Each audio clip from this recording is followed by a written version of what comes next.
नाज़रीन मोहतरम, अमल हमज़ात में बाज़ मखसूस अमाल के लिए जगह अमल के साथ ही बता दी जाती है, और जिस अमल में जगह का तयन ना हो तो आप इस हिदायत पर अमल करें कि जगह साफ़ सुथरी हो।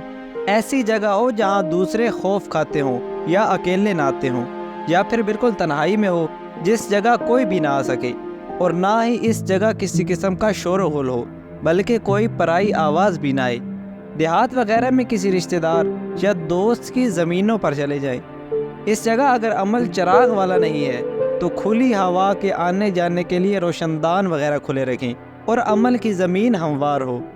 नाज़रीन करामी, बाज़ मखसूस अमाल के लिए मखसूस रंग के लिबास होते हैं, और जिन अमाल में साया देखना होता है उनमें तो आपको चुस्त लिबास पहनना चाहिए या फिर कपड़े उतार कर ऐसा अमल किया जाए, और जिनमें ऐसी कोई शर्त ना हो तो इनमें आप सफ़ेद लिबास सिलवाएं और अमल के वक्त वही पहना करें। बाज़ अमाल में एहराम पहनने की भी खसूसी हिदायत होती है, इसीलिए ये याद रखें कि इसे सुई से सिया ना जाए। नाज़रीन, अमल के दौरान लिबास और जगह की पाकीज़गी का ख़ास ख्याल रखा जाता है। अगर गर्मियों का मौसम हो तो दिन में 4 बार नहाया करें, और अगर सर्दियाँ हो तो सुबह के वक्त ज़रूर गुस्ल करें। वज़ू पर वज़ू करते रहे, जितना ज़्यादा वज़ू रहेगा उतना ही अमल पुरतासीर होगा। कपड़ों की सफाई का ख़ास ख्याल रखें, और हमेशा अमल से पहले देख लिया करें कि लिबास नापाक तो नहीं है।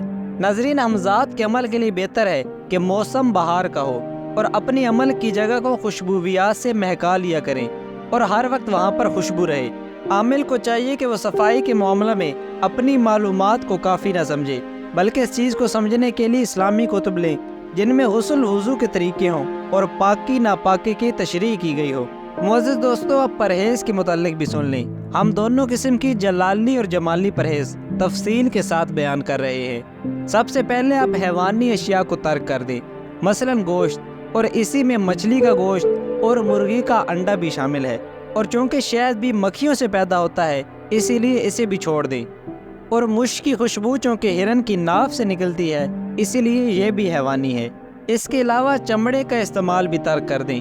जूती दस्ताने चमड़े के ना हो, चमड़े के बर्तन में पानी भी न पिएं। मतलब ये है कि हैवानात से मुतल्लिका कोई भी चीज़ इस्तेमाल न करें। नाज़रीन, हैवानात के अलावा चंद दूसरी परहेज़ें भी हैं, मसलन बाल कटवाना छोड़ दें और नाखून न तराशें। अमल से पहले सुन्नत के मुताबिक नाखून और बाल वगैरह साफ़ कर लें ताकि दौरान अमल तारिक सुन्नत न रहे।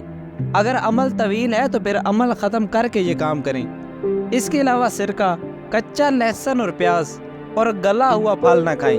अगर फल बाहर से मंगवाया है तो इसे अच्छी तरह धोकर खाएं, क्योंकि इन पर मक्खियाँ बैठती हैं।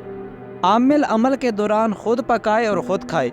ज़मीन पर सोए और अपने बिस्तर पर किसी को सोने या बैठने न दे, और ना खुद किसी के बिस्तर पर बैठे। और इस बात का ख्याल रखें कि जिस्म के किसी हिस्सा से खून न निकले। ऊँट या किसी और जानवर की पुश्त पर सवारी न करें। मुअज़्ज़िज़ नाज़रीन, ये तो था जलाली परहेज़। अब हम जमाली परहेज़ बयान कर रहे हैं। इसमें भी हर किस्म का गोश्त मना है, और कच्चा प्याज और लहसुन, बल्कि बेहतर है कि पका हुआ भी इस्तेमाल न करें। सिरका, शहद, मछली और अंडे से भी परहेज़ करें। जिस्म और लिबास को पाकीज़ा रखें। दूध, दही, लस्सी और देसी घी को भी इस्तेमाल न करें। फल, मेवे और दूसरी अशिया इस्तेमाल कर सकते हैं। बाल कटवाना, नाखून उतारना और जानवर की सवारी करना, ये सब काम भी आप कर सकते हैं। नाज़रीन, उम्मीद है कि इन इशारात से बाकी अशिया का तयन आप खुद कर लेंगे। मतलब ये है कि बदबूदार अशिया और तेज़ खुशबू वाली अशिया और हैवानी अशिया से परहेज़ करना है।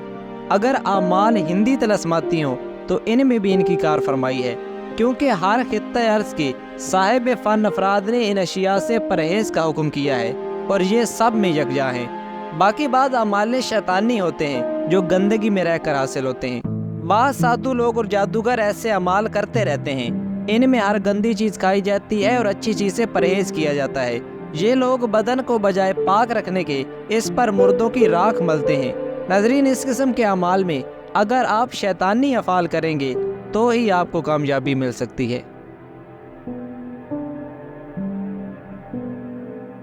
मुअज़्ज़िज़ नाज़रीन, ये वीडियो अगर आपको अच्छी लगी हो तो इसे लाइक करें और इसे ज़्यादा से ज़्यादा शेयर करें, और मज़ीद ऐसी वीडियोज़ के लिए हमारे चैनल को सब्सक्राइब कर लें। आइंदा आने वाली वीडियो तक हमें दें इजाज़त। अल्लाह हाफ़िज़।